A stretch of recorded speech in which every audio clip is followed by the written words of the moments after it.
Hey up guys, what's going on and welcome back to the channel. Now, I've woken up to this tweet on my timeline saying, huge PSA for Shiny Hunters, stop doing the number battle method. Now, this tweet is problematic and I'm not calling him out. I'm not saying this has been sent out maliciously or anything like that. It is worded slightly fearmongery, which I don't particularly like personally, but like I say, I don't think it's done intentionally maliciously or maybe even, intentionally. It's obviously been done in a, I think I'm helping you kind of way when potentially you're not. Yeah, it's problematic because it's including this section from the Serebii website, which is wrong definitely wrong for one reason and potentially wrong for another. And don't get me wrong, I do love Serebii, I do love Joe, I do love the way he's handled everything so far. He's had so much criticism thrown at him, and this isn't technically criticism as such, but he has actually done a mistake in this table. Definitely made one mistake. Potentially, obviously, this shiny rate chance thing is completely wrong entirely, so it might be wrong in just another way. And I'll explain why that's definitely wrong in a minute. But yeah, this don't do the number battle method. No, we definitely need to be doing this number battle method because we need to prove something, and I'll explain this all in this video. So just going to that shiny table from Serebii in the first place, and I'll show you the shiny table in full, where it has the number Pokemon battle started at 50, 100, 200, 300, 500, and then the chance of shiny rate, which is what we're going to be talking about specifically here. And then you've got the shiny charm actual rates, basically, of what the chances are of Pokemon when you've reached those Pokemon battles. Now, the chance of shiny rate column was pulled from the data mining from a table created by Kurt/@Cathartics. So I'm going to show you that table now as well, and you can see, and I'll probably put them above each other on this particular video just so you can see the pair of them together, and you can see where that 1.5 to 3% comes from. Now, when this was first data mined, when we first had this, before there was an article from Pokemon, Serebii had essentially this table almost in full on their website, where it started at a number about 1 and then 20 and then the 50, which is where this table's gone wrong now on Serebii because they deleted the 1 and 20 after the information we got from Pokemon, but the shiny percentage chances have been deleted from the bottom up rather than the top down. So now it's saying 50 battled is 1.5%, and it's gone slightly skew with. So that's the bit that's definitely wrong with Serebii's table right now, because 50 should be 2.5% if it's coming from this table. And then 100 all the way through to 500 should be this 3% chance, essentially. But yeah, if you look on the right hand side, you've got the extra rerolls, and yes, the rerolls do only start kicking in at 50 number battle, which is exactly the information from the Pokemon Company that we got. And I'll show you that table later on because it's super important. And then you get the extra rerolls as you go down further. Now, the important bit is this bit in the middle here. The chance for extra rerolls table, what we first thought was essentially involved in chains. You got the chain count numbers across the top.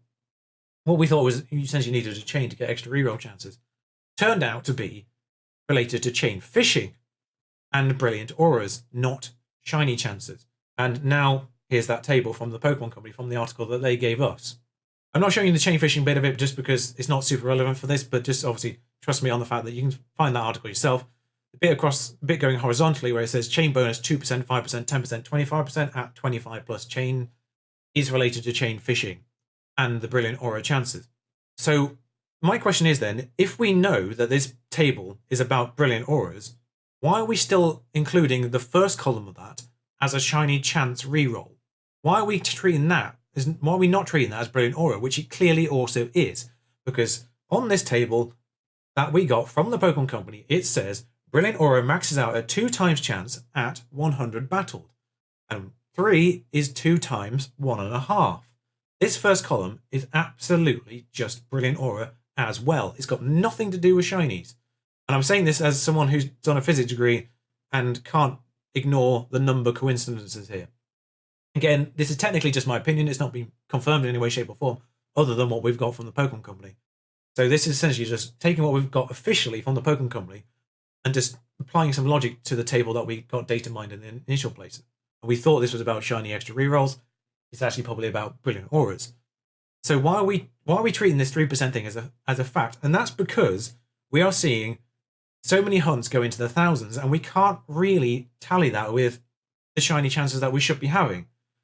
We're trying to make sense of something that's happening that shouldn't be happening, and we're somehow applying false logic to the numbers that we're getting as a result, in my opinion. Because this 3% chance thing is obviously about brilliant auras. This is the information we got from the data mining. This is definite fact because it's come from the coding itself. We've got information from the Pokemon Company, which is definite fact. and they actually combine when you're talking about brilliant auras. They match perfectly in that sense. For some reason, this actual table has been added together wrong in the first place. It goes 25% for brilliant aura, and the final column should be 28, not 33, because 3 plus 25 is 28. But I think that might just be an error in terms of the addition rather than anything else. But that first column is obviously 1.5 is the base rate for brilliant auras, 2% is 1.3 times that, 2.5 is 1.6 times that, and then 3% is 2 times that. It's all brilliant auras.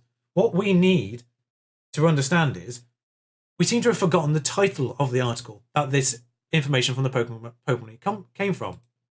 And that title was Shiny Pokemon and Gigantamax Pokemon, which isn't relevant here, but Shiny Pokemon and Gigantamax Pokemon lurk in Pokemon Sword and Pokemon Shield's wild area. What we need to be working out right now is the shiny chance only in the wild area? Forget about this 3% chance thing, everyone. We need to be doing the research about whether or not shiny chance is only in the wild area, because so many of these hunts are being done outside of the wild area, and that's potentially why they're going into the thousands, because it could well be full odds outside the wild area. And personally, I've got a encounter battle method shiny hunt ongoing, which has got to 1100. I have the charm, so the odds would be about 1300, nearly 1400. So I'm getting about that 50% marker. By the way, just so people are fully aware, just a general little PSA here, getting to odds isn't the 50-50 marker. For you to have a 50% chance of having found a Pokemon by the point in the hunt that you're at is typically about 3/4 of the odds in the first place. So if you're doing Masuda method, it's about 380, I think, off the top of my head. I foolishly didn't put those numbers in front of me. But I've got a spreadsheet somewhere which has got the actual proper probability mass encoded into it. So I can just input the number in counts and it'll tell me the percentage chance of me having found a shiny Pokemon by that point. Just a general also PSA, if the obviously shiny rate thing is 100% in the wild area and you've got the shiny charm, you've got a 50-50% chance, pretty much thereabouts, of having found a shiny Pokemon by the time you actually reach 500. So it is kind of well worth doing it if it is only working inside the wild area and you've got the shiny charm. My personal opinion is Masuda method is obviously still the best way of doing shiny hunting methods. It's the most reliably quick one in general. And obviously you get to manipulate the Pokemon that you're going to be getting out of it. You've got a higher chance of IVs and egg moves and natures and what have you. So if you're definitely wanting competitive shiny Pokemon, then Masuda is obviously still your best bet. And it's kind of unfortunate that the Masuda is probably still the best bet this generation. It does kind of deter people from doing the battle method other than just for pure fun, if we can call it that. So if someone is doing the research, by the way, and trying to work out whether or not shiny chances are only applicable in the wild area, then please link me that, because I want to see it. I want to join in on it, actually, more importantly. Because the only information I've got in terms of, and seen in terms of inside-outside wild area is A-Drive's 252 stream, where he went 3,000 for Rookie D outside the wild area, and then got coughing under 1,000 inside the wild area. I think it was about 960-ish. And both of those, around about the 50-50 point of finding a shiny, if outside is non-full odds, if outside is full odds and inside is not full odds, then both of those will be about the 50-50 marker for finding a shiny if you haven't got charm. So, but that's a sample size of 1 in both areas. And technically I've got a sample size of more than 1 outside the wild area because there's so many more hunts I'm seeing and hearing, and obviously I've got my own personal one still ongoing. So outside, the sample size is fairly significant, but inside I've only seen that coughing. I'm sure there's other people doing it. So if you've found a shiny inside the wild area, please let me know and let everyone know how long it took, because it's important that we work out whether or not these shiny chances are only working inside the wild area or outside the wild area, because that is the most likely reason for why people are going so long for these shiny hunts. And if we can stop believing this 3% thing as being the reason why, because we're struggling to work out why, then that would obviously help. If we can disprove this 3% thing, that would be super helpful, because now a fairly prominent YouTuber is spreading a PSA. Again, like I say, probably not maliciously, but I say probably not, definitely not maliciously. I'll, given the benefit of doubt on that one. But yeah, now we've got prominent YouTubers saying don't do this method of shiny hunting.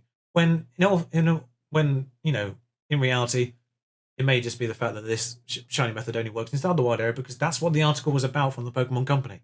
People seem to have forgotten that wild area part of the article.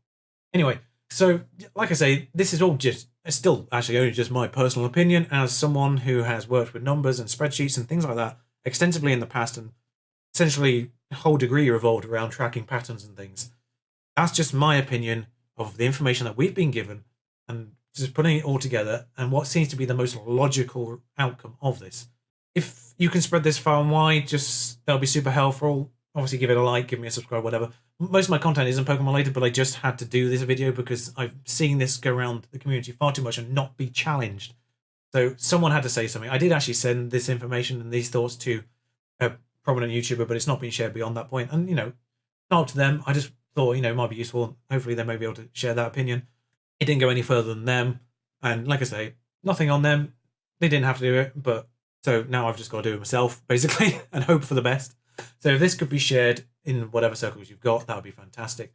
And because hopefully I've left all the information up on the screen this entire time, otherwise this would be kind of a weird video otherwise. But thank you for watching. If you do agree with me, let me know. If you don't agree with me, let me know. If you've definitely got some information to add, please let me know. And 100% let me know if someone is doing this research somewhere, because I need to see it. Thank you for watching. Brah.